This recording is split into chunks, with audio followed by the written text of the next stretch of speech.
Hey there, Knicks fans. This NBA season, every shot you take with Fanatics Sportsbook puts points on the board.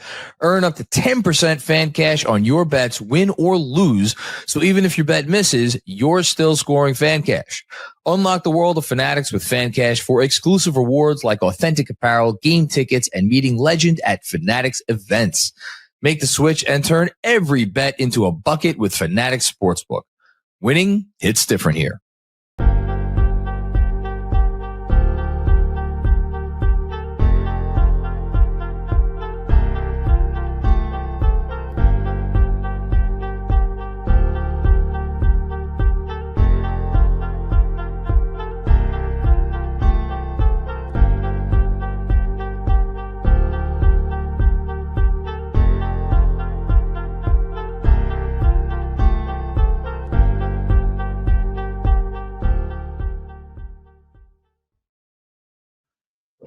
Hey there, Knicks fans. How you doing? It's your boy, Jonathan Macri, with you for another episode of the Knicks Film School Podcast here with the weekly recap on Sunday night.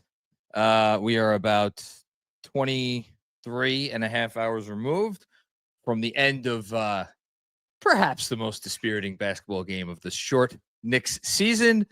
So, of course, I am with the one person that I really want to talk to about this game, because it's amazing how many times he has walked me off various ledges, and I may need him to do so tonight.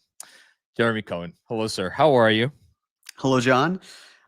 Could be better if the Knicks had performed a little bit more admirably with the Magic game. It was a weird week, but yeah, I caught the end of it at a Friendsgiving. So it was nice to be around close friends and enjoy the food, but we had it on the TV and that was a lot less appetizing. So that was that. I've never had a Friendsgiving. How was it? It was great. The food was fantastic. You're surrounded by people you care about. It's not to like. People, good food, people you care about. Yeah, no, that's 2 for 3. Unfortunately, the Knicks did not complete. They did not give you the dessert, perhaps, that you wanted. 2 out of 3 ain't bad, but there was good dessert there, I will say. I'm sure there. What's your favorite Thanksgiving dessert? I need to talk about something else other than the Knicks. That's fair. For Thanksgiving, I love a pecan pie. I don't usually have it that often, but when it comes to Thanksgiving, for the dessert side, pecan pie with some ice cream, maybe something a little chocolatey as well. Those all fit great. Pumpkin, It's fine. I like it. It's not a favorite. But I'm also usually so stuffed by the time dessert rolls around that I focused on the mains. What about you? I can't say that I have I mean, Thanksgiving generally puts me in the mood for pie. A piece of pie on Thanksgiving feels proper, feels right. I mean, what I'll say that, like, I love a good piece of apple pie or blueberry pie or any like fruity pie, and yet I would say that 4 out of every 5 such fruity pies that I have I find underwhelming. So when I get, like a really good slice of pie, I like savor it and I cherish it.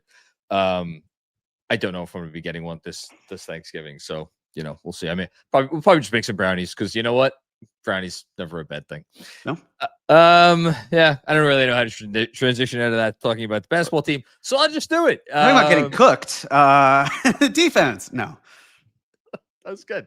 Thank you. That was good. We haven't had in a while. Last thing, and then I swear we're going to talk about this team. We haven't had a good old JFK reference in a while. I thought about that recently because, when I saw Yabusele in person, I was like, he's thick. That's like, damn. But I can't say that on the air, which of course now I'm doing. But I was like, hold on a second. I can't talk about Yabusele, but I can talk about the assassination of a past president. Something's not lining up here. So we haven't mentioned that in a bit, but now we have. So I guess we check that box off. I did put a Nixon reference in tomorrow's newsletter in because I mentioned Thibodeau and how he's obviously gone, so I can't blame Thibodeau for whatever may or may not be going on now. So I'm like, yeah, we don't have Tibbs to kick around anymore. So you think that Kolek, because you know how, what is it, Kenny the Gent Smith, who called Kolek a rookie? Oh, Was I he? didn't catch that. Did he? I believe he did. It was a couple weeks ago. You I think missed that that. That's my Kolek bad. maybe went like with the Nixon reference and just was like, "I am not a rook," and then that was what he did. I would imagine not, because it probably predates him and the references in such a way. But I'd like to believe that's the case. I just don't think it happened. But Hold on.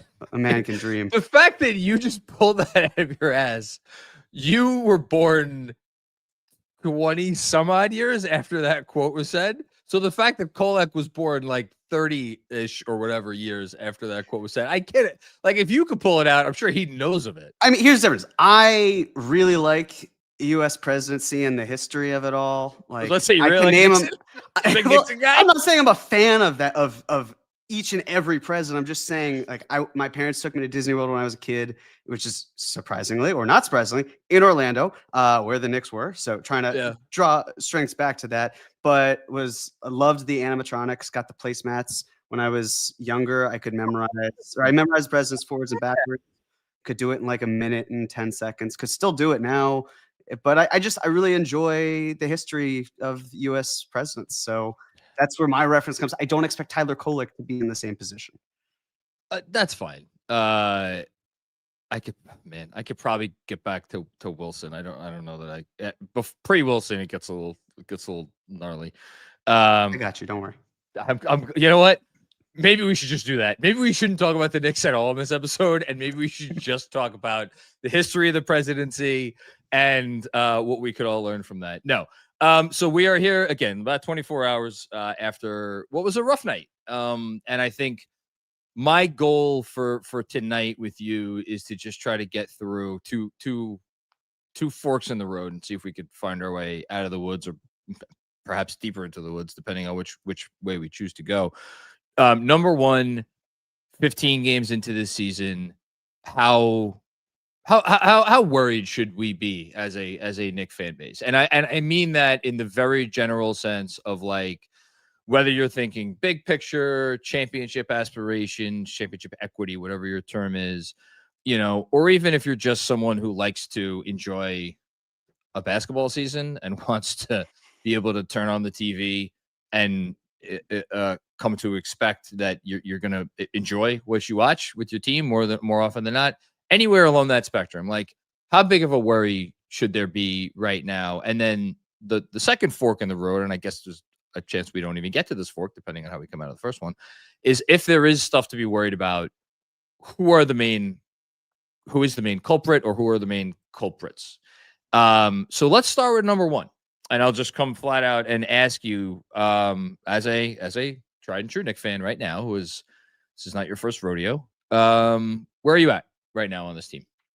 I'm at DEFCON 4. So second from the bottom. Correct. DEFCON 5 is peacetime. DEFCON 4 is like, all right, let's let everyone know there's clearly something that we should be aware of. The Knicks are 9-6, same mark as they were last year. If you look at Basketball Reference, they have the Knicks as expected win-loss 10-5. And going into the Magic game, they actually had the Knicks at 9-5. So Basketball Reference thought, hey, the Knicks are going to win this one. Depending on how much stock you put into that, is up to you. But that, of course, tells me, all right, so what we're saying is the Knicks are really one game off of the pace that this one site is citing. There are still lots of good things to consider, especially with the offense, with transition, and the fact that the Knicks still have time to adapt to Mike Brown. They're layering in more offense. They're creating different, I don't want to say different schemes, but they're diving deeper into the playbook. With that said, I'm not going to sit here and tell people who witnessed the Magic game that what they saw isn't real, or what they saw. Right. Because, like, especially, and mind you, this is the right. Yeah, all of it was fake. It was just AI. It didn't happen. So with that in mind, yes, of course there's cause for concern, but you can also look around the league at a lot of different teams, and I think there are two things at play, and they're broader ones from there. Of course, first is that a lot of Knicks fans thought Knicks are going to be great from the rip, and it's going to be smooth sailing. And number two was that the other teams in the Eastern Conference were underestimated to a degree because it was basically going into the preseason, Knicks and the Cavs, and then everyone else. So it's the expectations of other teams that early in the season is impacting how we are looking at the Knicks too. Because if these other teams were struggling and the Knicks weren't in the thick of it, then we'd be like, well, the Knicks are losing, but they'd have a cushion. So it's understandable. But the beginning of the season isn't what tells the story.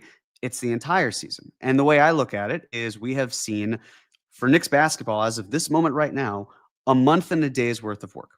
That's still not a whole lot. We're not even at the 20-game threshold. Again, for me, that's not the point where I am looking to trade a player. It's just, let's keep seeing the data. Let's figure out what's going right. Let's figure out what we can see be improved upon.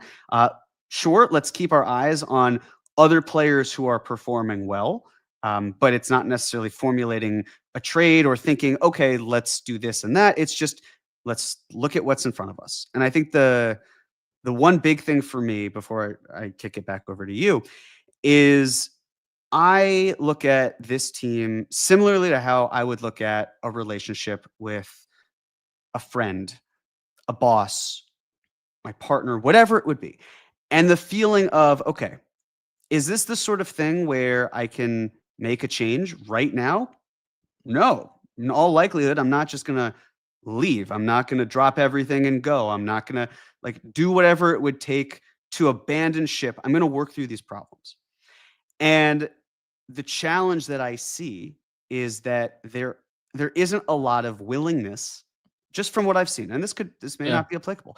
There isn't a lot of willingness to work through it. Okay, Karl-Anthony Towns. I'm just going to name him as the first example, catching a lot of flack, and I'm not even saying it's unwarranted. You're skipping ahead to the next category. I am, Jeremy. but there's a reason for why I'm doing it. Yeah. Because, John, I'll ask you this.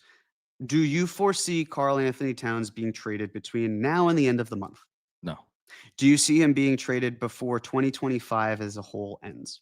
No, I could keep answering. Right. All these answers are going to be no. So with all of that in mind, instead of us seeing and formulating mock trades that ships him to whatever city du jour we choose, let's figure out, and this isn't up to us, of course, this is on the coaching and the entire team, figure out how to make it work instead of just saying it's not going to work. Because there's a good chance that someone listening to this is sitting there and saying, I've been saying all along, you can't win a title with Jalen Brunson and Karl-Anthony Towns, with those two players, with their defense. You can't do, and it's, let's pump the brakes. I'm not telling you you're wrong, but let's figure things out in-house first before we go off and say, well, this is never going to work, or let's find solutions that are massive in order for us to make it work. Clean it up in-house and keep progressing. And I haven't even touched upon the fact that when the defense is the problem and you're missing key defensive players, your defense is not going to get better. But I mean, that's a part of it. It's not everything. So I've said a lot. I'll turn it to you to figure out what you want to parse through. Well, first I'll point out, what's not going to make Knicks fans feel a lot better. Granted, they're obviously on the second night of a back-to-back, but I just turned on the Orlando Boston game, and Orlando was down 80-57 at halftime in Boston. So not going to make a lot of Knicks fans feel better that they got the crap kicked out of them by the team that is currently getting the crap kicked out of them by the Celtics, who are fine. I'm gonna push back on one thing that you said, and that is, let's just pretend for a second that the Pistons were not 14-2 and they were 9-7, and same thing with the Raptors, Heat, Cavs. I mean, all of a sudden you got all those teams are, well, two ahead in the win column, at least the Raptors, Heat, and Cavs, and then obviously the Pistons are out ahead. Let's pretend all of them were right around where the Knicks are. I think you could have made the argument that you just made, that Knicks fans would not be as nearly as concerned if the standings were a jumble. I don't think you could make that argument after last night for two reasons. Number one, of how of last night, and how it looked and how it went down. And number two, and this kind of gets at the way that I couched this part of the discussion, which is I'm not. I'm sure there are some fans out there who are concerned about the standings. I mean, I'm like, we should all be somewhat concerned about the standings. Like the Knicks don't want to, enter the playoffs as like a 4th or 5th or 6th seed or something like that. You want to be ideally in the top 2. At this rate, I don't know how easy that's going to be. But I think this just gets at something on a deeper level, and then to go back to one more thing that you said, and this is where I will agree with you, where it's early in the Mike Brown tenure, 15 games. We knew or should have known that it was going to take some adjustment. The funny thing about whether it's adjustment, development, whatever words you want to say, it is never as linear as you want it to be. And it's so funny how often it doesn't look like we have an idea of development, like, oh, you get from worse to better. Well, A, that's not always true. And B, the messiness of it often does look a certain way where it's not how you think it should look if the things are progressing. Now, that said, is there any way to look at what happened last night and how it went down specifically in the fourth quarter, or, as the team, I said it last night in the postgame, kind of let go of the rope and put any kind of a spin on it other than that this team is just not in a great place with each other right now? I don't know. I don't know that there is. I frankly just don't have the answer to that question. Where I think I am at is I think the thing that is like keeping me grounded the most is that this is a group of players with even Towns, who has only been here for a little bit more than a year. You could say the same thing about him.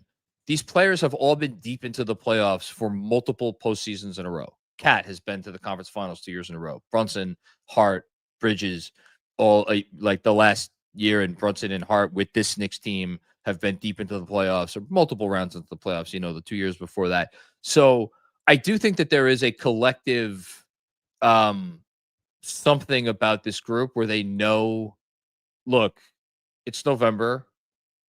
We're banged up. Like we don't have our guys right now. It's frustrating and annoying. And is anybody putting their best foot forward right now? And actually, I'll stop there. Let me ask you that. Do you think that they are putting their best foot forward right now in any way, shape, or form? Because I don't. What do you mean by that exactly? Defensively. Look, they have the 3rd best offense in the league. I know there are some frustrations with the offense, and that's, I get that. Like, I have a tough time working myself up over an offense that is currently scoring about 120 points per 100 possessions. I specifically mean defensively, and to get to what I think is the root cause of the problem, which is that nobody could guard anybody. Like, there's no guarding going on right now. Like, if this was, if this was April or May, I just don't think we'd be having the same conversation, because I don't think these issues would be happening. I think guys would be putting forth a much more significant effort, whereas guys now are maybe going at like whatever, 85, 90%. And if that is the root cause of the problems that we're experiencing, and trust me, we're going to get to some other problems in a bit, I promise you. But just sticking with that for a sec, that's what I mean by that. Could they be reserving themselves or saving themselves throughout a long season? Sure. We saw the switch flip. Even when the offense was largely ineffective last playoffs, the defense came to play. They're professionals. They know when to lock in when the right moment is. They are not a physical team like Orlando. They are not a fast team like Miami, but they are a cerebral team. They're smart. So the question, though, is how do they create those opportunities? How do they make their own luck if they're also missing key players? Like when you're missing OG Anunoby and you're missing Deuce McBride, of course, that's going to hurt you against a team that has a lot of wings and big physical wings. Yeah. It's also going to hurt you point of attack. The Knicks let up a lot of shots at the rim. The Magic also are their 5th in the NBA at getting to the rim. 38% of their shot attempts come at the rim. Against the Knicks, 42% came against them. Meanwhile, the Knicks, 21% of their shots came at the rim. It's also on the offensive side, because I know we can just say defense and boil it down to the defense, but of course there's the transition defense portion of it too. There's also the offense not clicking, and we saw this especially with Dallas, where that was an abysmal shooting performance. But the Knicks stayed in it, and somehow they won. I don't know how any person, especially on the East Coast, went to bed after that game, or at least right after. But it was tough. And then the Miami game, they came so close, and it still felt like there was meat on the bone. But when you look at the Magic game, of the 4 players to take the most corner threes on the team for the Knicks, 2 missed the entire game, and 1, Landry Shamet, got hurt in the very beginning of the first quarter. So it's just Mikal Bridges. So as a result, 41% of the Knicks shots were threes. Of that 41%, in terms of the percentage of it, 34 plus 7 equals 41. 34% above the break, 7% came from the corner. So you have guys who are not generating corner shots because they're not necessarily the corner 3 frequency guys. And then they're not hitting them. And when you consider the fact that the Knicks are number 1 in corner 3 frequency at 13.7% in the entire league, and now they're basically half of that against Orlando, it's not clicking. So they're not getting to the rim. They're not hitting or attempting threes. But I'm saying the offense turns to defense, because the sicko that I am, I went back and rewatched the end of the third when it was 93 all the way through until the garbage time. And we can go further into that if we'd like, because it was absolutely a defensive disaster class in certain moments, a lot of those moments. Yeah. But it's also the kind of thing where if the offense were clicking a little bit more, yes, we're still talking about the defense, but it's the offense is at least keeping this team in the game when the offense went cold. That's when things also, the transition opportunities that were created for Orlando, and then the lack of defense or transition defense or rim protection, any of it, plus the point of attack not being there. It was what it was. But listen to what you're saying. And by the way, the underpinnings is the wrong word. There's a lot of truth to what you're saying, which is in the strictest sense that their issues on offense in the fourth quarter did lead to certain advantageous opportunities for Orlando. No one should disagree with that. Mm-hmm. I'm going to zoom out though for a little bit, where you are pointing to a game in which a team scored 121 points. And you're saying offense was part of the problem. Again, on its face, your argument is a correct argument, but I think this is where I love to mention my old heads. This is where the old heads will come on and be like, "Wait a minute, hold on, 121 points now is enough. Now we need to have an even better offense. Can we focus this on where we need to focus it on? Because if you turn on a Pistons game or you turn on a Rockets game." God knows if you turn on a Thunder game. I could name a few other teams. But the really good defenses in the league. But especially the Pistons are the team that comes to mind, because having watched enough of them this year, there's the thing that has me disbelieving their ceiling is they go through those painful offensive stretches where there's just nothing going down. And you're like, this team can't make the finals with an offense that could go this long without getting a really quality shot. But you know what they do at the other end? They come down and they do not let their offense influence their defense. Now, the response to that, I know I'm arguing with myself, is that the Knicks are built differently. Right. I'm not suggesting that defense isn't an issue. I'm just explaining the lack of offensive opportunities and missing key players who, what's your bread and butter? Driving, which the Knicks have not done a ton of. They're 15th in the league this year. Driving and kicking to the corners. You've got no one to kick to. Now you're doing something different with your offensive philosophy. You're not succeeding on the offensive end. In addition to that, your defense is gumming up the works. But it to me, I almost wonder if the players have the same mentality as you, which is like we are an offensive team.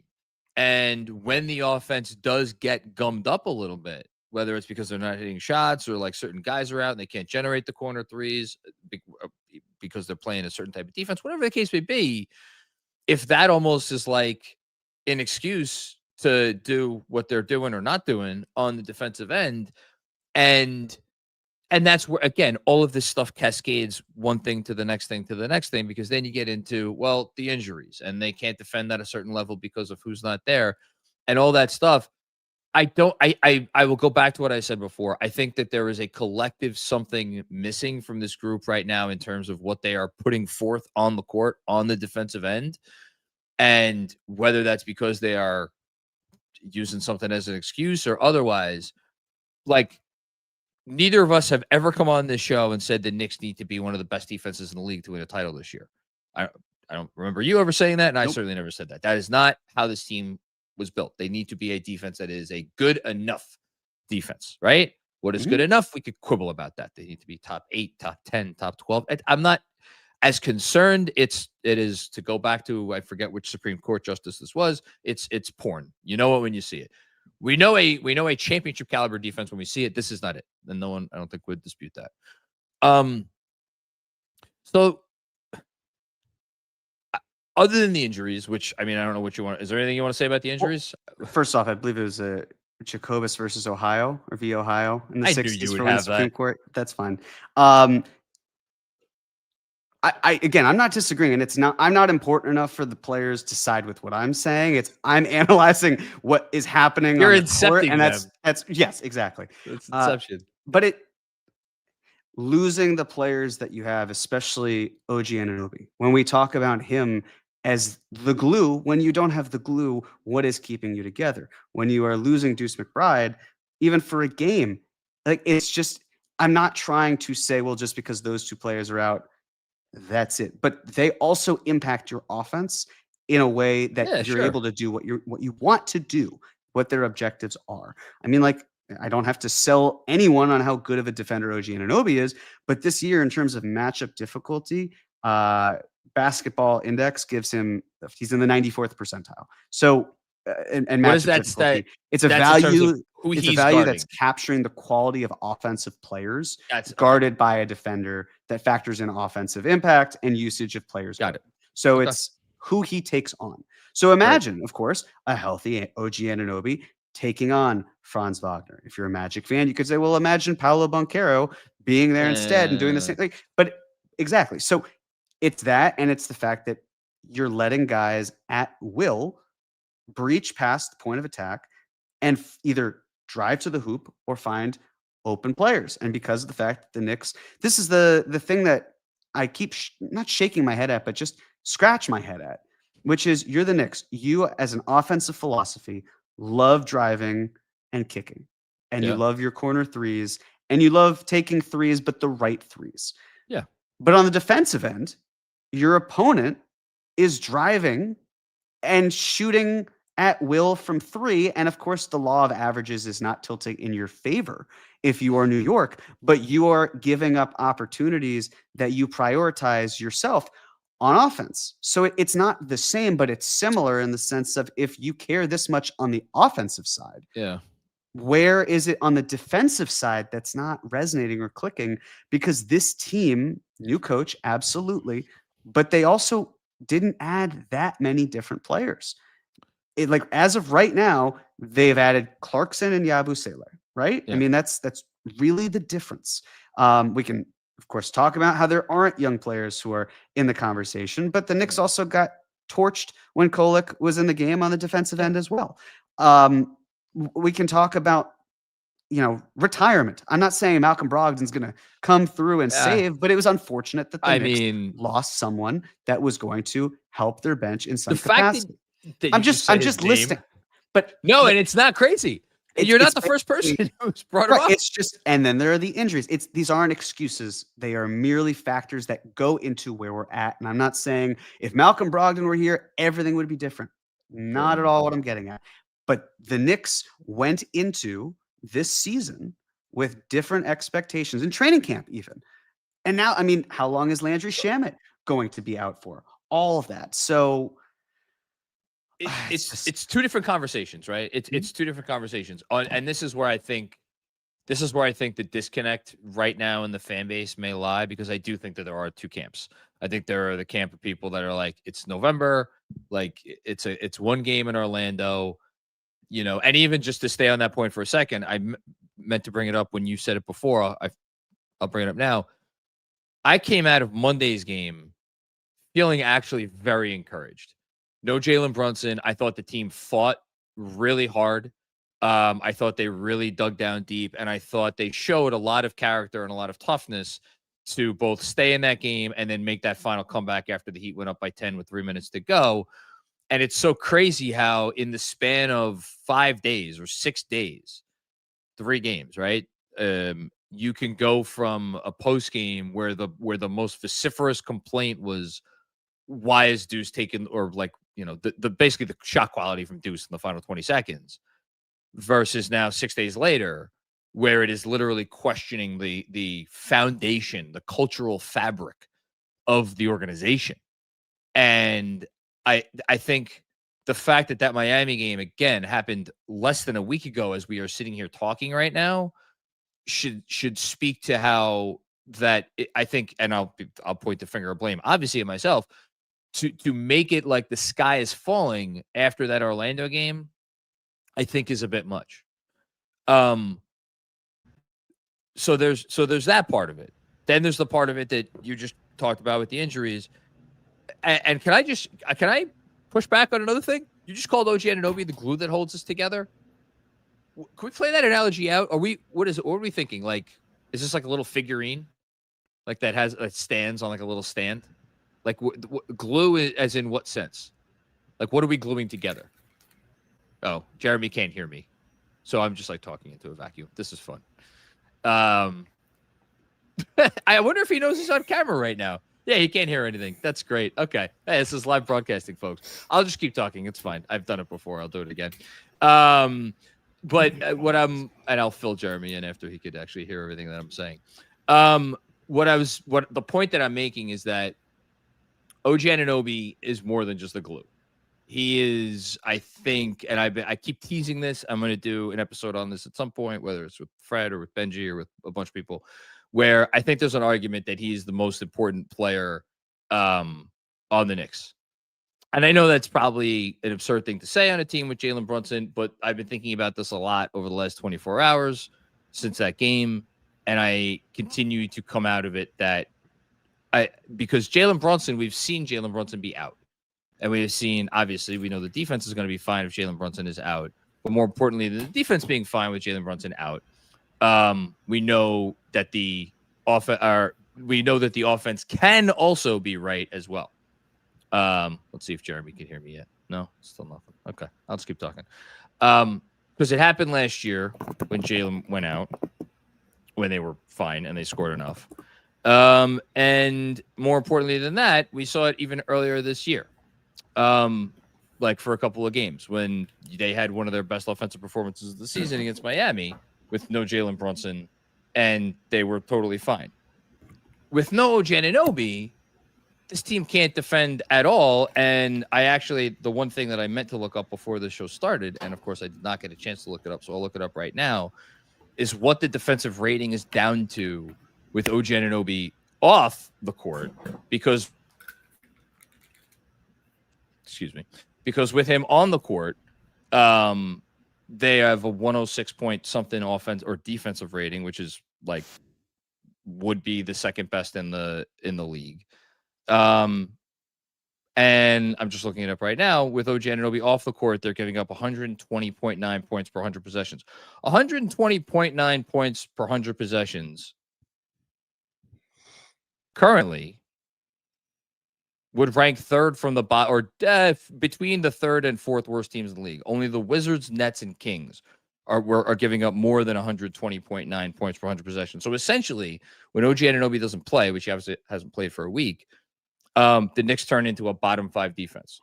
So this is all to say that I think there's at least an argument that he and not Jalen Brunson is their most important player. And if they're missing their most important player, then should anybody be going crazy about what's happening right now? Because if they were missing Jalen Brunson and they were like losing games, I think the reaction would just be a little bit different. Can you hear me, Jeremy? You know what? I've got a Sophie's Choice situation here where I have 2 ports and there's a light and there's a mic and there's a charger and they're all 3 are supposed to work, but one isn't. So the laptop's not charging. This happened to me 2 weeks ago. Yeah, you know, so we'll sacrifice the light. That's what I'm probably going to wind up having to do. Here's what you missed the last 3 minutes. I basically made the case that OG Anunoby is the most important Knick. What say you in I response? say yes to the dress. Yep. That's great. Okay. It took me a while, but this is where I wanted to get to. Acknowledging the injuries, acknowledging how important OG is, acknowledging the fact that it's early in the season, acknowledging the fact that this team has showed us very positive signs not long ago before this Orlando game, acknowledging all of that. Here's why I think there should at least be some consideration given to putting this higher than DEFCON 4. And it's because, as you did, I also went back and rewatched the game. Specifically the Magic's made baskets first, like throughout the whole game. And what I noticed on more than one occasion, and I don't want to completely spoil my newsletter for tomorrow, is that there were on-court frustrations. I just saw your comment go to just my screen for a minute. Sorry, I didn't catch that memo. You're good. There were on-court frustrations directed towards the guy that you brought up earlier, Karl-Anthony Towns, by his teammates. And then if you went back and you listened to, by the way, those on-court frustrations were directed after plays in which a Knick defender got beat and it was Cat's responsibility to be low man, right? And to be the last line of defense at the rim. And he was not there for a variety of reasons. Go check out tomorrow's Knicks Film School newsletter on Substack. And then you take that to after the game, and shout out to the New York basketball Twitter account who always catches this stuff and he's great with it. And now your camera went away. I don't know if you can still hear me, Jared. I'm here. Okay. I'm just adjusting. We're good. Hey, listen, you adjust away. And then you go to after the game, and then there's Josh Hart and there's Jalen Brunson saying the exact same thing, which is that we are like, I don't want to put words in their mouth, but basically saying like, well, Josh actually said explicitly, there are guys that we are supposed to be helping off of, that we know to help off of, meaning like to protect the rim, and that was not happening. And then Jalen Brunson said, we got to be better in help defense. Now, could you flip that around and say, well, of course those guys would say that, because guess what? You know probably who the 2 biggest culprits are this season of guys who have not defended their position well enough? Jalen Brunson and Josh Hart. How many guys have blown past Jalen? How many guys have blown past Hart? So maybe there is a little bit of tit for tat going on here. But it was not hard for me, at least, to read between the lines at who those comments were directed at, only because, again, I watched the game and I saw Josh Hart get a little heated towards Cat and McCall get a little heated towards Cat after some blown coverages. So it's not just the fans who are angry at Karl-Anthony Towns. I think there is internal frustration, at least if what I'm seeing is actually happening. Again, maybe it's AI, maybe it didn't actually happen. But if what I'm seeing is what I am to believe, then I think there is some level of frustration here. And I think this team needs to, I don't know if it's decide, I don't know if it's figure out, I don't know what it is, but they need to move past this. Because I like, you could tell me this is normal stuff that happens over the course of an 82-game season, and to some extent it is. But if to go back to that, I've been talking a lot in part because I had to.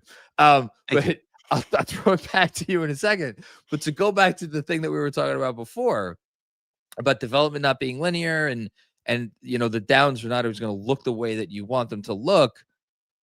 This is the thing that I am having a hard time chalking up to. Oh, it's early. It's a new coach. Like, they're gonna, like, this is fine, and that's kind of where I'm at. Well, we don't have to. I agree with you. And first off, thank you for speaking for as long as you did while I dealt with the technical difficulties. That's why I have my cup of water right here, just in case. Perfect. Additionally, yes, I also noted the miscommunications. Of course, when even Breen talked about it, he said, Cat and Bridges looking at each other, somebody had a miscommunication. That was right that's another after. one. Right, that was right after That was another one. Yeah. Yabu was pointing at Jonathan Isaac. Yabu and Bridges were standing in the paint together. Yabu closed out on Anthony Black. That left Isaac wide open for the easy dunk underneath the rim. Hence that moment. But that was when they called a timeout right after that, right? Yeah, called timeout right after. Yep. Correct. We don't need to also. There's not a whole lot to look into because it's also been reported. And forgive me if you mentioned this while I was dealing with the sound portion. I didn't mention this. Fred Katz wrote an article with James Edwards at the end of this season that documented exactly what you're talking about, which was that there were concerns over communication and defense and everything that you would need in order to be a unit and work together. So yeah, it is a problem. I hear you in terms of this has been a persistent theme, and I do not disagree. The question for me is, how do you insulate Cat? How do you protect his worst tendencies, especially on the defensive end, from being exacerbated? And when you look at the Knicks when healthy, someone like OG, someone like Deuce McBride, someone like Mikal Bridges, those are types of players. Even Josh Hart, sometimes he can be a little fraught with that, but even still, he can play larger than he is. So with that in mind, there are ways to insulate Cat. Mitch, of course, another name that I didn't even mention. Yeah. Finding ways to get Cat comfortable defensively so everyone else can do it. The thing, of course, is you hate the idea generally that with the kinetic nature of defense, that there's going to be one person where you have to pick up the slack for everyone. Now there's the idea of maybe is it two people? It's a lot. The flip side is the offense. If Cat were producing offensively like we have seen him producing, we would still have frustration towards his defense. But we would also say, but look at how elite he is on the offensive side of the ball. We're not excusing it, but this is where I was trying to get at with the, you don't just that was last year. Hey, right, that was last year. But it also wasn't abnormal what he was doing. If anything, his performance from shooting the ball, especially above the break, those deep threes are far below what he normally would shoot. Yep. So this year, if you look at it, you're like, well, this is the year where things seem different. And this is also someone who at the beginning of the season said he didn't really know his role. So it's not an excuse. None of that. It's just the context of where he's at offensively, where he's not thriving, and where he's at defensively, where he's hurting the team. Then when you subtract pieces, when you get Mitch having to be brought into the perimeter instead of protecting the rim because you don't have the front line of defense. And these are all conversations where it's, can we figure this out internally? If the answer is yes, fantastic. If the answer is yes, but we can do more, then you look externally. If the answer is no, then you look externally. But the market's not going to change. So you have to look internally at how you can fix those communications. Because the offense is going to keep getting layered like we talked about. But the defense has to come together. So difficult to do when you are missing key defensive players and you can't rely on one of them to consistently play healthy. He doesn't even play in back-to-backs. So, and he's not good right now. That's the other factor. It was a bad week for him. I got to tell you, we've been lucky enough. We've been lucky enough to watch Mitchell Robinson on this team now for 7 years, and he's become either him or Hart are my second favorite Knicks after Jalen Brunson.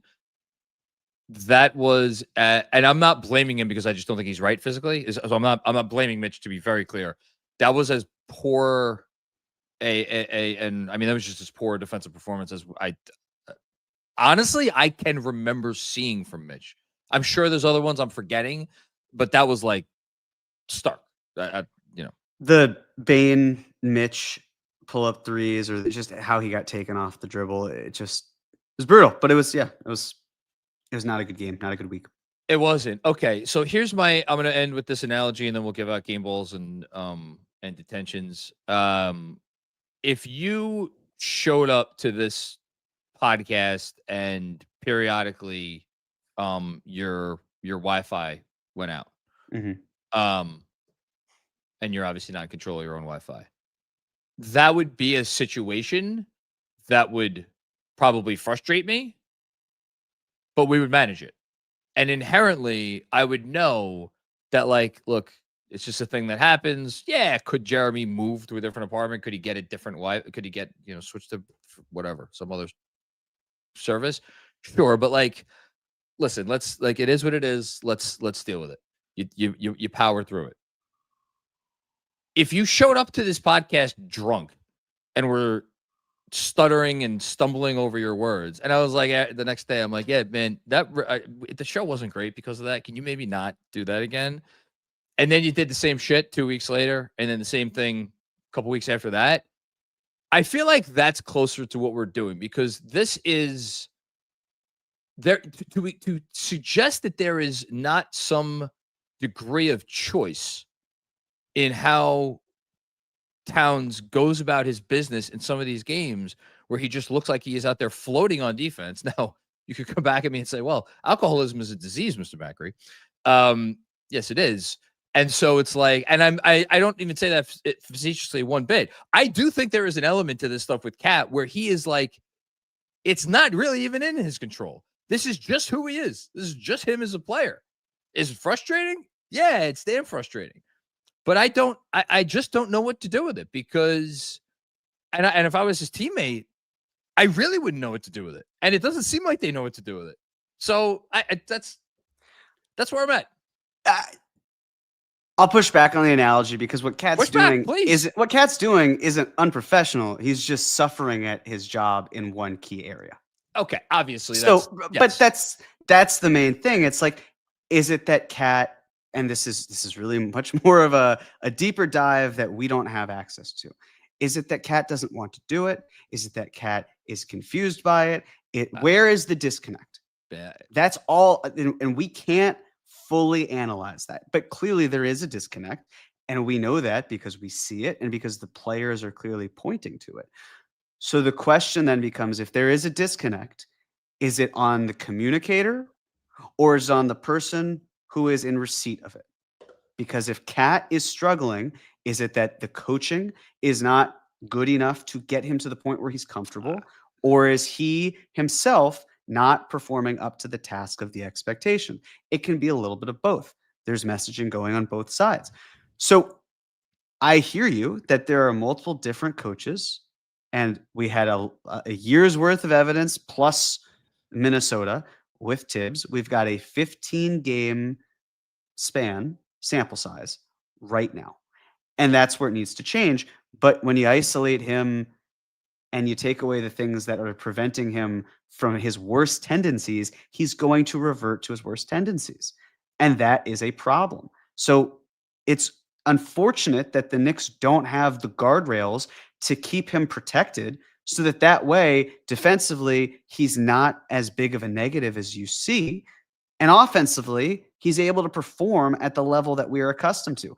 This was an all-NBA player just a year ago, and his defense didn't have anything to do with it. If anything, his defense was probably an argument in the other direction. And his offense was so damn good that he was named top 15. So the offense not performing. This is why I keep going back to the offense. It's not all about offense. Defense may win championships, but the offense here is critical. If his offense is clicking and you have players who can surround him defensively, you are covering for him. It's like, especially when I see, okay, bring a defensive player in because of the offense. Great. What does that do to your offense? Now, do you have issues on offense where you've stabilized one area, but now you're hurting another? And that's the whole thing with Cat. You have the right pieces around him to protect himself, but the right pieces are on the shelf right now. And then things get worse. And then we get to this type of conversation, which is valid. It's 100% valid for us to be talking about this. Well, not yet. Look, I hope that's it. I genuinely mean that. I hope that's it. I hope the fact that his offense is not going great right now is just kind of has him kind of down in the dumps. and that is why he had the defensive performance that he had against Orlando, and I hope it is not some larger thing, issues with the coaching and how he's being used, and issues with his teammates, issues with how he is perceived. I hope it's none of that. I hope it's just this is a frustrated player who the shots are not going down, and he is letting that frustration influence how he performs at the other end. I'm not saying that would make everything fine. I'm just saying of the list of options, that's the one I would most want to go with. Let's see let's give out some more time, because what else are we going to do? Absolutely. All right, let's give out some game balls, which of course we give out every week here on the weekly recap, given to one player, coach, or entity that deserves special recognition for their accomplishments over the last week. I'm actually ashamed that did you pick 3-0 or 1-2?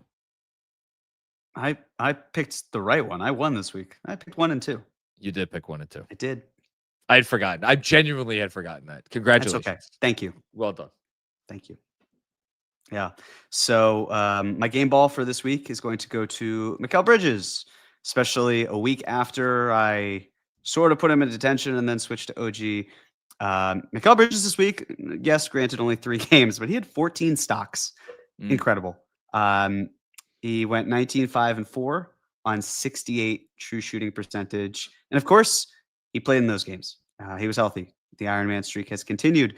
So he was him and Jalen Brunson that first quarter, especially of the Magic, really kept the team in it. He's hit some clutch shots, or at least at minimum has kept this team in the game when needed. As Mike Brown has talked about, he has adapted the best of everyone. So it seems, even though Jalen Brunson's done a pretty nice job overall, but Bridges' transition has been pretty seamless. So I thought he had a phenomenal week, and he gets my game ball.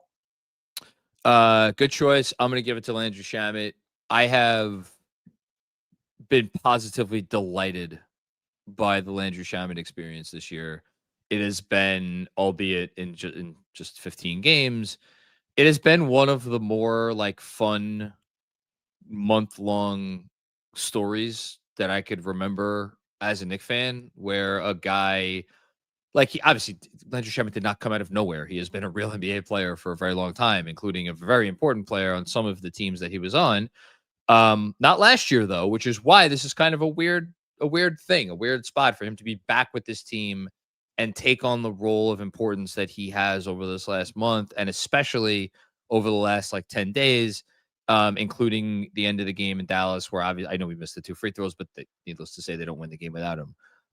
And for him to have now suffered this injury,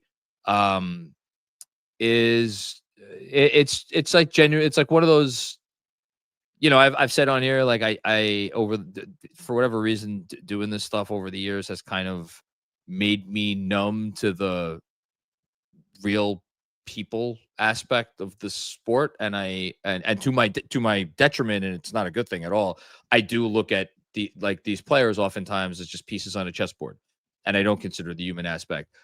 With this Shamet thing, as soon as this happened, that was the first thing I thought. I was like, my stomach sunk for this guy, and I hope it's a quick recovery. And I'm surprised you didn't bring it up, but I guess we could just say it very quickly now. He's on an unguaranteed contract. So if there's a world where, there is a world where, depending on what the recovery timeline is, they could waive him with perhaps an under the table handshake agreement. By the way, they did this exact same thing last year, so it's not like I'm speaking out of turn, to be like, hey, down the line, you might be our 15th guy, depending on if we could pull out a trade to make, and we don't have to get into all that. It's something that may be something that they could do. Did I say anything incorrect? No, not. First off, yes, the human portion of it. When I saw that, I thought, man, this guy's worked his way back, and I just am hoping for the best for him. Yeah. They listed as a sprain. Hopefully that's that the case. Awesome. That would be great. But no. Just because I knew this was probably going to be in people's minds. To your point, yes, wanted to talk about it. Landry Shamet's on a non-guaranteed contract. What that means is he does not have to be. His contract's not guaranteed until January 10th when the Knicks can make that determination. Should the Knicks decide they do not want to move forward with Landry Shamet because his shoulder injury last year, it was, I believe, 2 months that he went from being waived until when he was back on the team with the big league team. So you could say, all right, well, that's 2 months. If he were healthy, we're talking about he's back at end of January. That's plenty of season left. If they didn't want to do that, let's say, for example, today they waived him right now and said, this injury is so bad, but we can revisit this down the line. The only thing the Knicks would be responsible for would be the prorated amount of time that he has played, which would be 34 days. That would be $388,507. That's dead money. So the remainder of his salary, which in this case would be $1.66 million, would then be used, or you could use the prorated amount on a minimum player. Some people might say, oh, get Garrison Matthews. Well, funny you should mention that. Garrison Matthews was just signed to a 10-day contract by the Pacers because they have a hardship exception. So if you're the Knicks, if you feel like the Landry Shamet injury is going to be so severe that it's not something, he's not a productive player. And mind you, he's got a no trade clause to my knowledge because he signed a 1-year contract on top of a 1-year contract. And I don't believe he waived that. So even still, that's a great call. It's like the one Knick who, to my understanding, would not, who could veto any trade, which is pretty funny. But that's the sort of thing where if you're the Knicks and the injury is really bad, you could have Shamet on the books. Then someone like Matthews, his 10-day contract expires.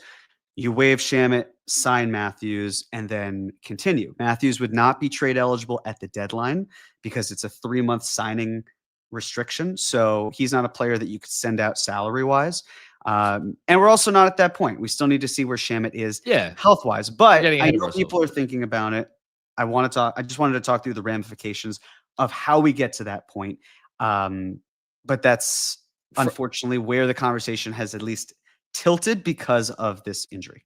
And from a roster standpoint, or not a roster standpoint, from a rotation standpoint, it is frightening thing right now is like, let's say Garrison Matthews didn't just sign with the Pacers and he was available. And like, as you said, again, I'm not suggesting, let's say they found out Shamet was going to be out for however long and they decided to waive him. And that happened all right now. And they signed Matthews. Like if Deuce was down again with an illness for tomorrow's game, is Matthews like playing 15 minutes? I'm like, we're at that point, right? Probably. Yeah. Probably, right? But then he's also not helping your defense. And then I'm not saying he No. That's not a comment to you. It's just a general comment. It's like, okay, yes, you got him, but then what are you giving up? Because he's maybe filling the Shamet role, but Shamet was also clicking and seeing a lot of time. And the other thing I should add is because yes, you can go 14 days without having 14 players on the roster. If I'm the Knicks, I don't start that clock on anyone until after the trade deadline. If I'm going to go down that path of going any time without 14 players because of the second apron hard cap and the money I have, I'm saving it for later. I'm not saving it for now. There's no rush to waive Shamet. And also, again, let's see what the injury is like before anything even happens. And how about we save it for when OG Anunoby's healthy? Okay. Yes. Let's give out or put somebody in detention. Detention is something we give out every week to a player, coach, or entity that deserves to go into a dark room for a long time and think about what they did wrong and can do better next time. This is my pick. Man. I mean, can I go in on Cat and then not give him the detention for the week? I guess I could. No. I'm gonna choose to be positive. Wendell Carter Jr. could get the fucking detention because he's the one that dislocated Landry Shamet's shoulder. So fuck him. That's my answer. That's a good one. I will go Cat because even though we talked as much as we did about him. It was a bad week for him. And that's the thing. He said bad weeks. He said good weeks. It's another bad week. Do you want me to look up his shooting numbers for this week? No, but yes. I don't want to hear it, but you do. we should. It would be inappropriate if we didn't at least talk about it. He is. So we can review. So it is the week in review. 38.8% from the field, 21.1% from three on 6.3 attempts per game, 12.5 rebounds, 12.3, 3.7 assists, 3.7 turnovers, and yeah, it's not what you want. It's not great. You know who the Knicks leader in plus minus was this week? Oh man. Take a guess. Was it Yabusele? It was Yabusele. Yes. There we go, Yabu. Hey, listen, 3-game sample size, baby. Mm-hmm. That's what it's all about. Okay, that's great. Predictions. Oh no, sorry, it's not 3 games. It's 4 games. I can count. I promise. Monday, Brooklyn. Wednesday, Charlotte. Friday, Milwaukee. Toronto on Sunday. I was about to say the Brooklyn game is a road game. It's really you not do have at home, but yes. Sorry, I have all these games being at home. Really, none of these games are actually road games because there's going to be more Knicks fans in both Barclays and whatever the hell they call the Hornets Arena. But yes, those games are technically on the road.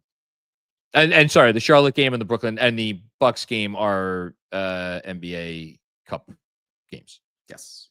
I'm going to spare you the difficult choice and not go 2-2, and I will go 3-1. If I had gone 2-2, what direction would you have gone? 3-1. Okay. Yeah, so 3-1.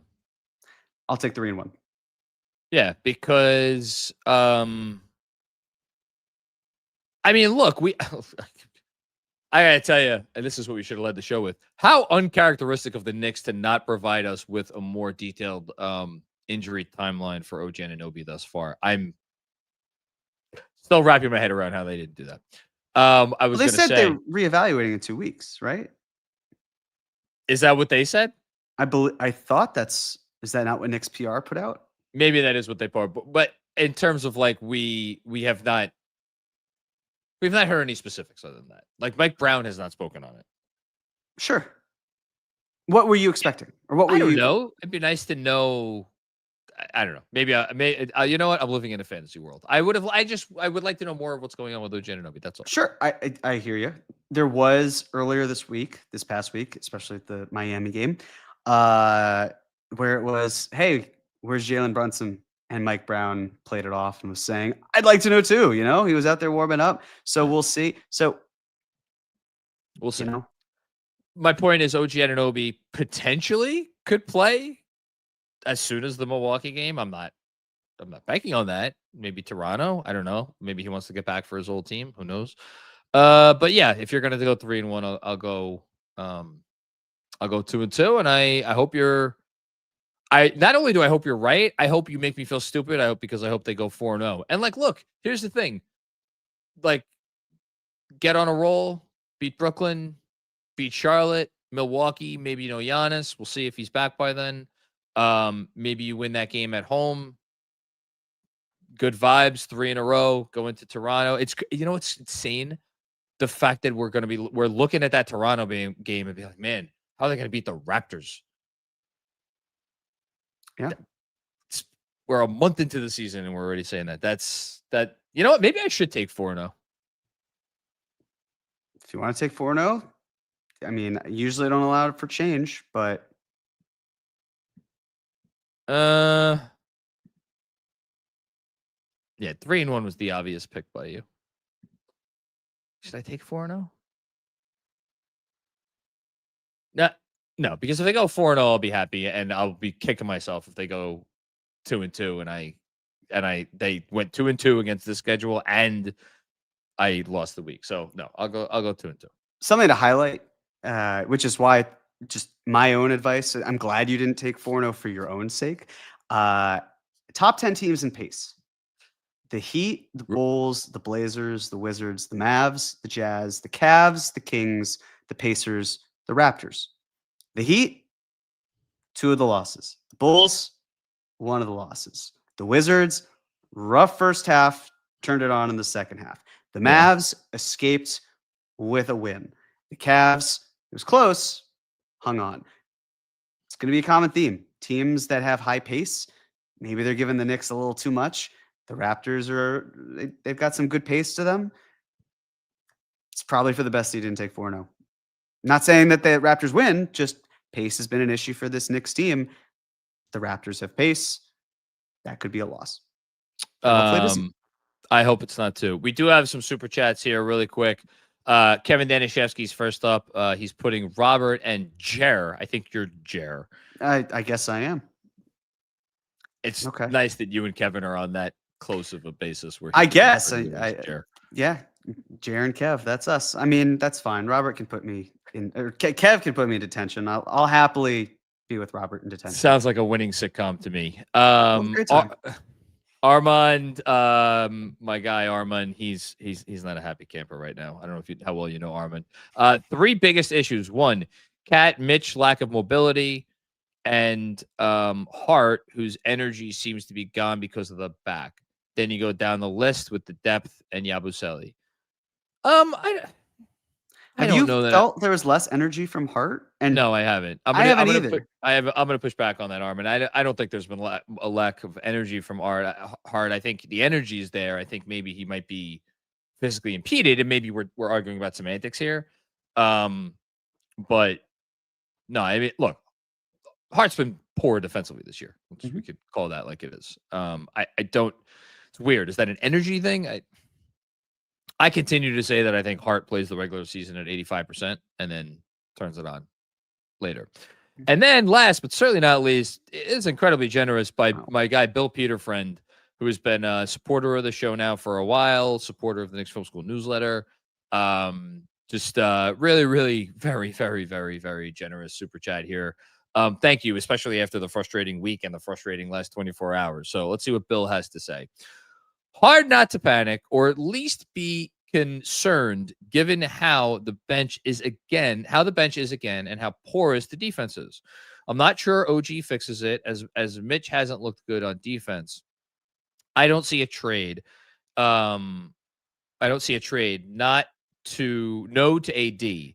Something needs to be done. Why don't we each take a minute to address this? I will start, and I will just say that I think there is some truth to that on-off defensive number with OG and Anunoby, and the fact that they are, again, with OG on the court, have been something equivalent to the second best defense in the league. With Mitch, that's where my far larger concern level lies, because maybe this is just my eye. Maybe it was just a bad matchup with Orlando. I don't know, but I don't feel like Mitch is looking better as the season is going along. If anything, I think he's been looking worse, which is, I feel like I'm a crazy person for saying that. And yet, if you're just asking me, what do I genuinely feel? That's what I feel. Maybe I should go back and rewatch all of his defensive possessions from the beginning of the season. They need both of those guys to be peak or near peak level. Is my opinion, to be a defense that could compete for a championship. The depth, I will not be worried about the depth if they are fully healthy. The Yabu thing is not great, because he was supposed to be a big part of their depth. He needs to play better. And then the last thing with a trade, I mean, Jeremy kind of spoiled this already. I don't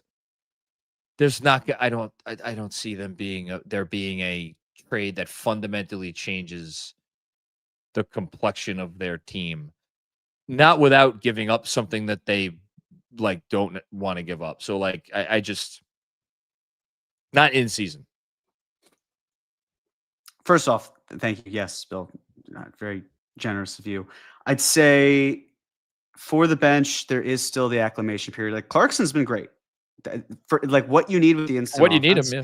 And on the one hand, of course, you wish that the 2024 draft class panned out. On the other hand, front office with Clarkson and with Shaman, of course, the injury is very unfortunate, but those are great signings for bargain pricing. And also another example of when a player is on a losing team, maybe they're not quite as bad as the individual metrics might say, because their team's just bad. With that aside, we'll get into the trade stuff later. I'll say for the Anthony Davis portion, Ian Begley didn't exactly report anything that wasn't like it makes sense. You know what I Should mean? we say, Like, you want to just say what the report was? Because say it. Ian mentioned like he mentioned the Knicks could check in on Anthony Davis and see what's going on there. But the way I read it was, well, sure, it makes total sense. And I'm glad Ian confirmed this. But if you wanted to see how much a player's value is, especially if you can buy low, even if they don't fully fit whatever you're doing, because if you're Anthony Davis, I guess we'll say it. It's like what salary are you moving? How are you doing all this? He's a 4. He loves being a 4. He doesn't want to be a center. It was reported recently that a big point of contention with the Lakers was he didn't want to be a center. That's just not something he wanted to be. But he doesn't take a ton of threes. He's a mid-range guy.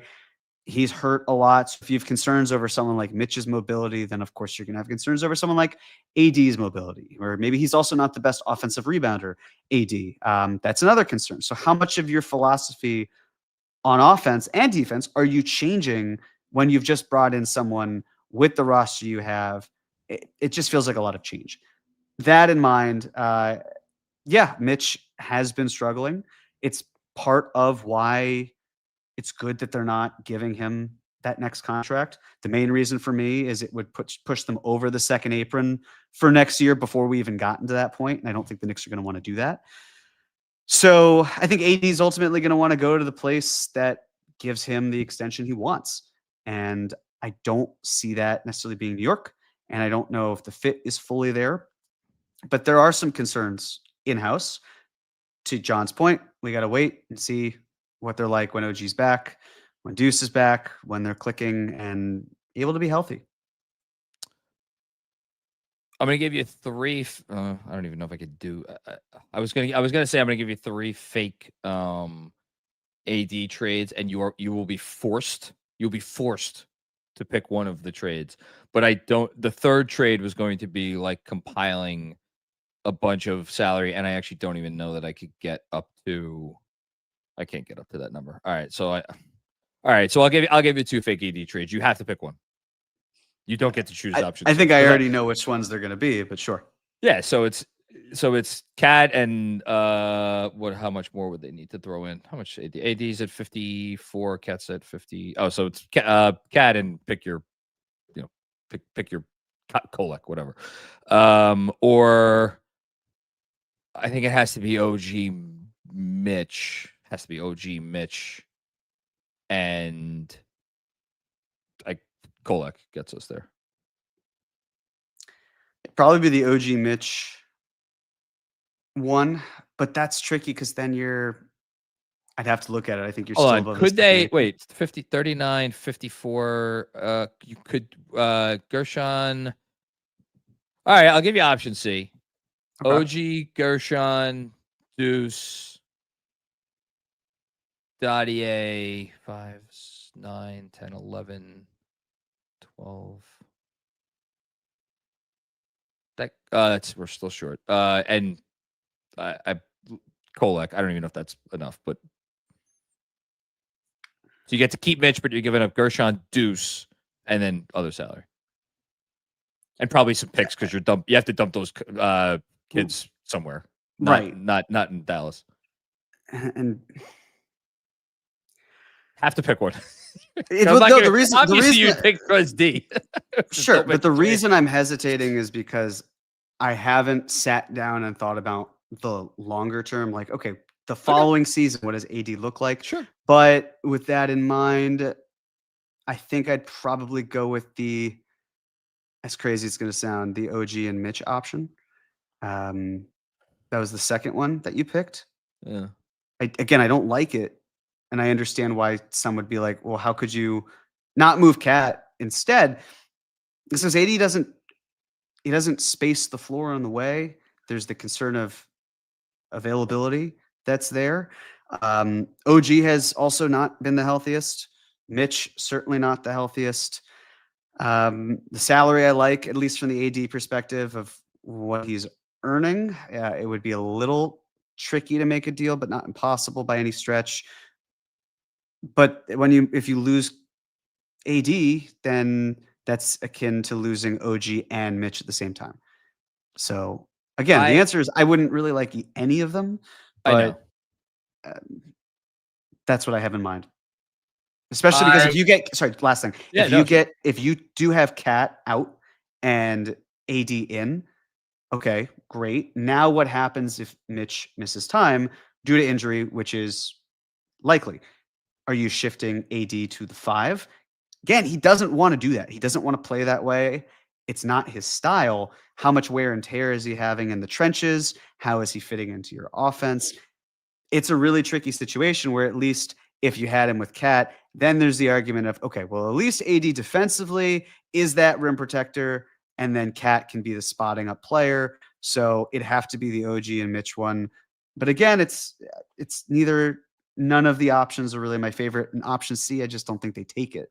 So it's really between A and B at that point. I mean, your logic is very sound. I just they don't the how they've defended without OG Anunoby and Anthony Davis, obviously top 5 defensive player when big flashing red light. But you're not sticking. You're not going to ask him to go guard some big wing to say nothing of like a guard, which OG Anunoby can do. Maybe not like Trae Young, Tyrese Maxey guard, but like like a Devin Booker. You could stick OG Anunoby on Devin Booker for a game. I'm not saying they're going to match up with the Suns in the finals. I'm going off track. I would probably choose the Cat option. I would choose none of the options, but if I had to, I think I would choose the Cat option. While instantly acknowledging like you're just trading out one set of problems for another set of problems. Yeah, I mean, the last thing I'll say on it, we'd be silly to assume that the front office has no interest in the future in Giannis Antetokounmpo and what's going on there. He makes the same money as Anthony Davis. You can't aggregate salaries, but you can do a 1-to-1 trade. So if he's making the same money next summer and you're exploring that, great. You don't have to worry about triggering a hard cap at the second apron. That's like, but then it's like, okay, now you have Giannis. Who are you pairing with? And then it gets into a whole conversation that I don't really want to go into because that's not even about the season. Different day. But that's because Bill brought up AD and you asked about where the mind goes. That's where the mind goes. But we're in this season. We're focusing on this season, and let's stay with this season. Let us do that. I like that. That's a good idea. On that note, Jeremy, I've kept you for too long. You have things to do. I don't know. Here as long as it takes. Happy to be here. Same here. I have a thrilling Hawks Hornets game on my big TV. That's now 15 seconds left. Con Knipple, man. I don't know if people realize what this guy's been doing over the course of the last several weeks. Starting to run away with Rookie of the Year. Yeah. Okay, that's it. Thank you everybody for checking out another episode of the Knicks Film School Podcast. Here, the weekly recap. Just some reminders about how, if you want to support your favorite independent content creators here at Knicks Film School, lots of ways you could do it. The easiest way is to just follow us on social media at Knicks Film School, SKOOL.